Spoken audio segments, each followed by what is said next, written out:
Sabe, a estabilidade do nosso dinheiro, da economia mundial, tudo isso depende de uma rede de segurança que a gente nem vê. Vamos descobrir juntos como é que ela funciona. Pois é. O que será que impede um banco de quebrar e levar a economia inteira junto? É uma boa pergunta, né? Porque hoje em dia está tudo tão conectado que a saúde de um banco só pode, sim, afetar a vida de milhões de pessoas. Mas olha, felizmente existe um sistema de proteção para evitar que o pior aconteça. Para entender isso, vamos imaginar o seguinte: o sistema financeiro é tipo um grande show de trapezistas e os bancos? Bom, eles são os artistas lá no alto fazendo manobras super arriscadas com dinheiro. Eles estão lá saltando, emprestando, investindo, sempre com um risco enorme. E o problema é que, se um desses trapezistas cai, ele pode muito bem derrubar todos os outros. É um efeito dominó. No mercado financeiro, a gente chama isso de risco sistêmico. É por isso que, igualzinho no circo, é fundamental ter uma rede de segurança bem forte por baixo. Então, para a gente entender essa rede de segurança, nosso caminho vai ser o seguinte. Primeiro, vamos falar do risco de uma queda. Depois, a gente entra em Basileia, que é a própria rede. Aí, vamos ver o que é o tal colchão de capital, quem fica de olho em tudo e, por último, o que tudo isso significa para quem investe. Bora lá?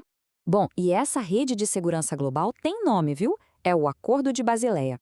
Mas calma, não é uma lei única daquelas super rígidas. Pense nele mais como um conjunto de recomendações internacionais, tipo um manual de boas práticas, para garantir a segurança dos bancos no mundo todo.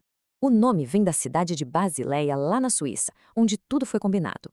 E o objetivo é bem direto: garantir que os bancos tenham capital suficiente, sabe? Um dinheiro deles mesmos, para poder absorver qualquer perda inesperada. É a primeira linha de defesa para que eles não quebrem e não precisem de resgate do governo. E olha que interessante, essa rede não apareceu do nada, prontinha. Ela foi evoluindo com o tempo.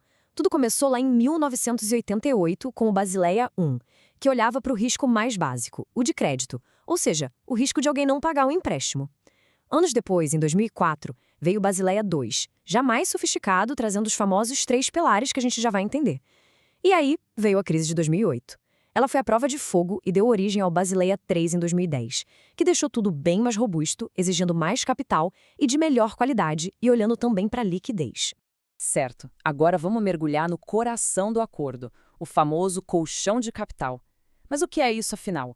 Como é que esse dinheiro funciona na prática para proteger todo o sistema? A melhor forma de pensar nisso é comparar com a reserva de emergência de uma família. Sabe aquele dinheiro que a gente guarda para um imprevisto, um problema de saúde, a perda do emprego? Com o banco é a mesma coisa. E um ponto super importante: esse capital não é o dinheiro dos clientes, tá? É o dinheiro dos próprios donos e acionistas do banco que fica ali, separado, justamente para segurar o rojão se as coisas derem errado. Ok, e como a gente mede o tamanho desse colchão? Bom, para isso existe o índice de Basileia. É basicamente uma conta, uma divisão. Em cima na conta vai o capital do banco, que o mercado chama de patrimônio de referência. Embaixo vão todos os ativos do banco, os empréstimos, os investimentos, só que com um detalhe importantíssimo. Cada ativo tem um peso diferente, dependendo do risco que ele representa. E qual é o valor mágico? Bom, o padrão internacional, o que o pessoal lá de Basileia recomenda, é que esse índice seja de no mínimo 8%. O que isso quer dizer na prática? Que para cada R$ 100 que o banco tem em ativos de risco, ele precisa ter pelo menos R$ 8 de capital próprio para garantir a operação. Só que aqui no Brasil, a gente é um pouco mais cauteloso. O nosso Banco Central sabe que a economia de um país emergente como o nosso pode balançar mais, então ele exige um mínimo maior, 11%. É como se o nosso colchão de segurança fosse um pouco mais grosso, sabe? E essa prudência tem ajudado bastante o sistema financeiro brasileiro a passar por crises de forma mais segura. Beleza, mas aí fica a pergunta, né? O que são esses ativos ponderados pelo risco? Essa é a parte genial do sistema. Pensa comigo, emprestar dinheiro para o governo federal é uma coisa. Agora, financiar uma startup super inovadora é outra, completamente diferente, né? O risco não é o mesmo. O sistema tem que levar isso em conta. É exatamente o que essa tabela mostra. Emprestar para o governo, que é o guardião do cofre, tem um risco baixíssimo. Então, o banco quase não precisa reservar capital para isso. Agora, um crédito imobiliário que tem a casa como garantia já exige um pouquinho mais. Um crédito pessoal que é baseado na confiança, o risco sobe e a exigência de capital também. E uma aposta de altíssimo risco, como investir em ações de uma empresa nova. Aí o banco precisa colocar o máximo de capital. O sistema, no fundo, incentiva o banco a ser prudente. Mas, olha, não adianta só ter o colchão de capital. Ele é super importante, mas é só uma parte da história.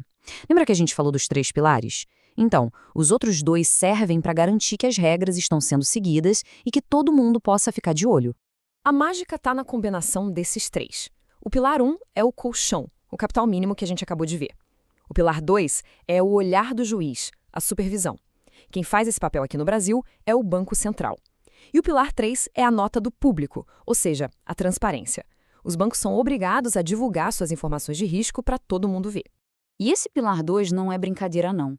Se o Banco Central olha as contas de um banco e acha que ele está sendo, digamos, otimista demais na avaliação dos próprios riscos, ele pode chegar e falar, olha, para vocês a regra vai ser mais dura. Quer um capital extra.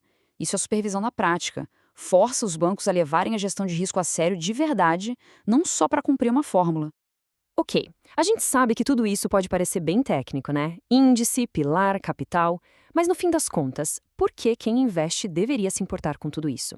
A resposta é simples: isso é fundamental. Essa frase aqui resume perfeitamente a ideia. Quando o investidor vê um banco com um índice de Basileia bem acima do mínimo obrigatório, isso é um recado claro. O banco está dizendo para o mercado: eu tenho um colchão de segurança forte, sou prudente e estou preparado para qualquer crise. É um baita sinal de solidez. E por que isso importa na prática? Bom, primeiro, com bancos mais seguros, o risco de uma crise daquelas que afeta todo mundo diminui muito. Segundo, como o índice é padronizado, fica muito mais fácil comparar a saúde financeira entre diferentes bancos. E tem mais. Um banco bem capitalizado não está só se protegendo, ele tem mais fôlego, mais capacidade para emprestar dinheiro e ajudar a economia a crescer.